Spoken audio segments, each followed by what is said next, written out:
We're going to discuss section 8.2, which is angles and polygons.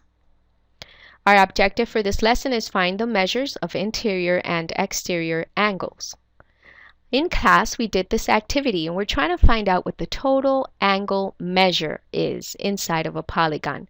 When we have a three-sided polygon, which is a triangle, we know that the total angle measure in a triangle is 180 degrees. When we have a quadrilateral, that means four sides, we can divide this quadrilateral into two triangles. So if each triangle is 180 degrees, if I add the angles inside of a triangle, I get 180 and I have two triangles. That means the total angle measure for a quadrilateral is 2 times 180. When I have 5 sides, I can divide this pentagon into, let's see, how many triangles? I can divide it into 3 triangles. So here's 1, here's 2, and here's 3 triangles. So the total angle measure inside of a pentagon has to be 3 triangles times 180 degrees each triangle.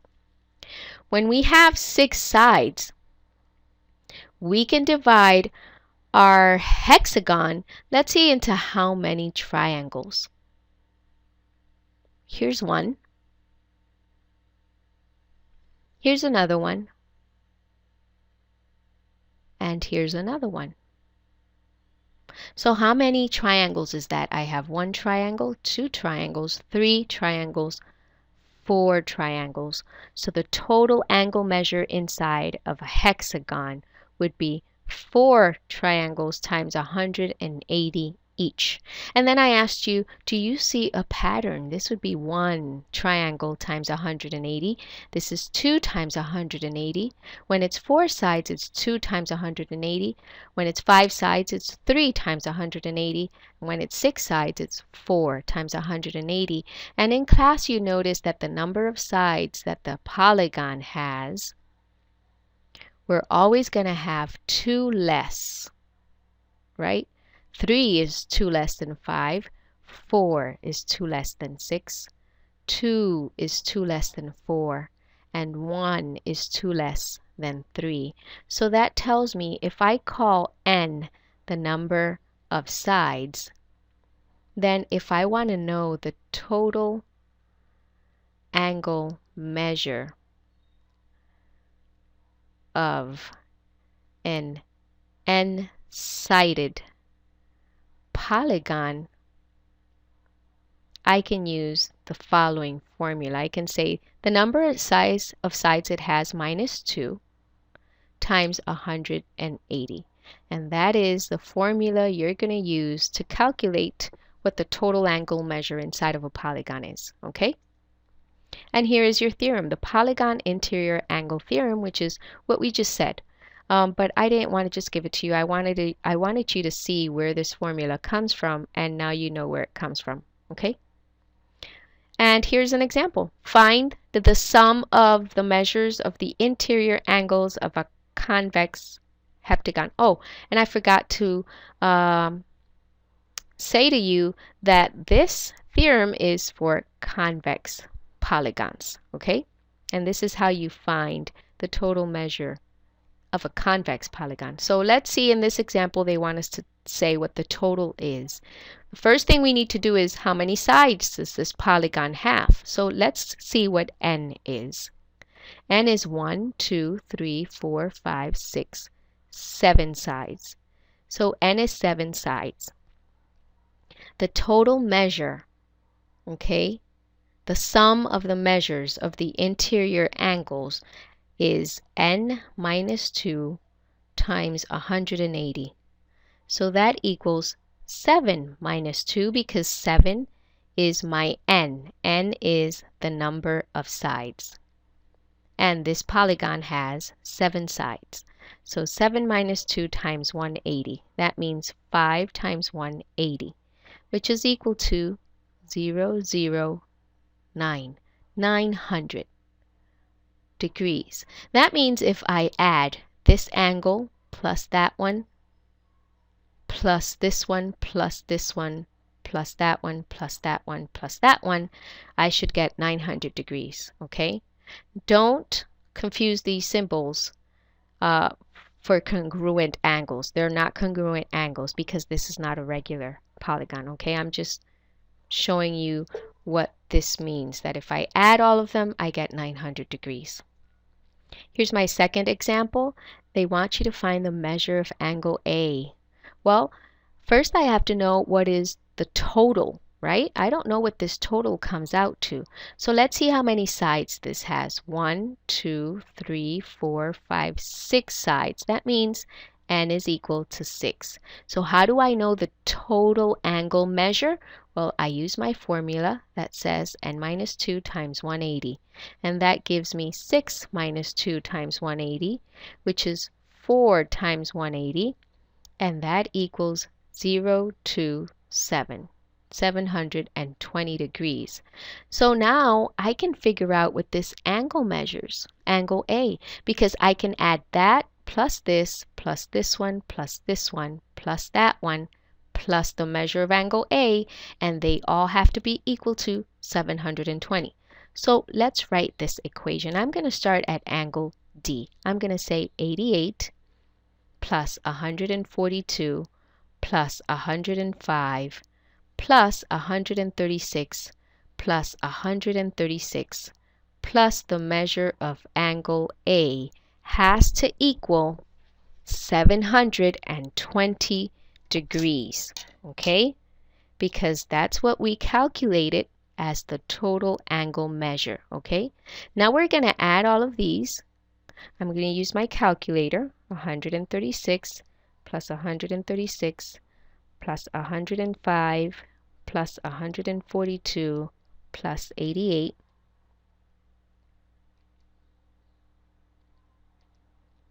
I got an error. Okay, let's do that again. 88 plus 142 plus 105 plus 136 plus 136.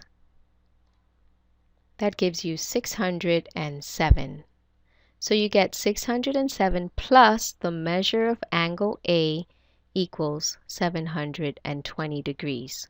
How do I solve for the measure of angle A? How do I isolate this value, which is the one I'm looking for? We take and we subtract 607 from each side of the equal sign.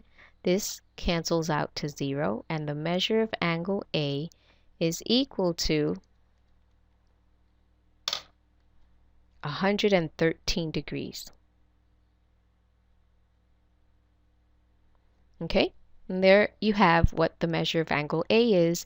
And if you plug in the measure of angle A into here, 113, and you add all of these values, you should get 720.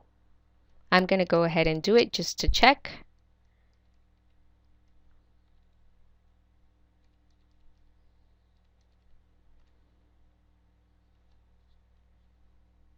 And there you have it. Okay? Now let's go on to another example on interior angles.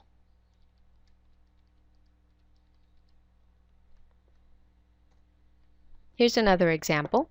Find the measure of an interior angle of a regular octagon. Okay, now regular, remember that means all angles are equal and all sides are equal. They want you to find the measure of one interior angle, just one of them, not all of them. Okay, so let's use our formula. I know n is equal to 8 because it has 8 sides. It's an octagon. Let's use our formula, n minus 2 times 180. That gives you 8 minus 2 times 180, which is 6 times 180, and that gives you 0, 8, 1080. That's what you get. Okay, that's the total amount. If I add this plus this plus this plus this plus this all around, if I add, I get 1080. Now, how do I know how much one of them measures? Well, since this is a regular octagon, that means all the angles measure the same thing. So if I have a total of 1080 degrees and all of the angles measure the same thing and I have 8 angles, I can divide that total amount by 8 and I can find out what each one or one of them measures. So let's divide that. 1080 divided by 8 gives you 135 degrees. That means this one is 135, and so is this one, and so is that one, and all of them. And if you multiply 135 times 8, you should get 1080, okay? And here you have 3 more examples for you to work on. And it's basically the same thing. Count the sides, okay? I have 1, 2, 3, 4, 5 sides. So n is equal to 5. That means n minus 2 times 180. That means 5 minus 2 times 180, which is 3 times 180, which is 540 degrees.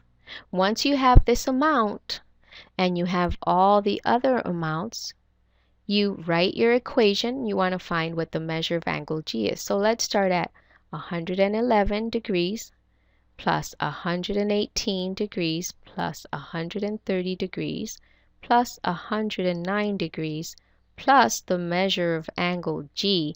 All of these added up should be equal to 540. And now you solve for the measure of angle G. You add these up and you subtract on each side and you should get the measure of angle G. These other two I will leave for you to do, okay? In this one, number 3, you're looking for the measure of angle G. Exterior angles. Exterior angles in a convex polygon.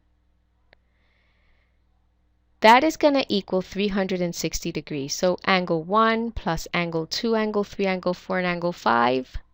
That is going to equal 360 degrees.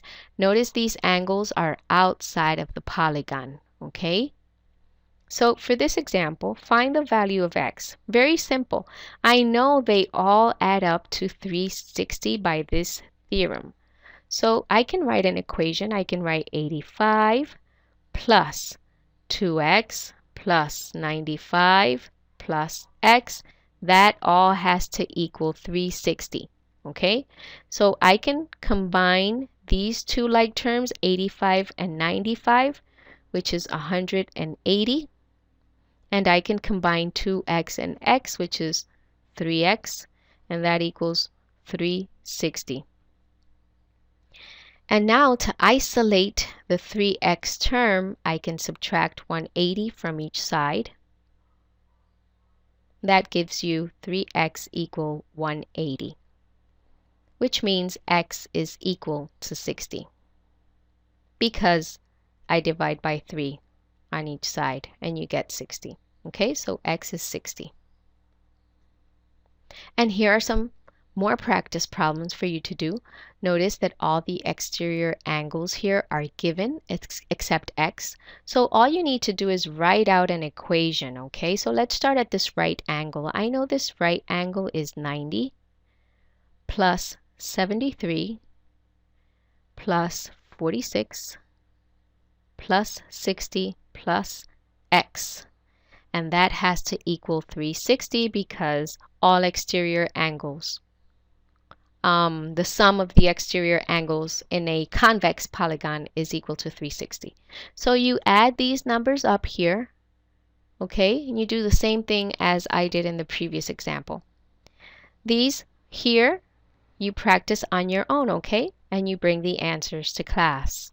If you have questions on them, we will discuss them. Otherwise, this video would be too long. So these are practice problems for you. Okay? I will see you in class, and hopefully you understood this topic.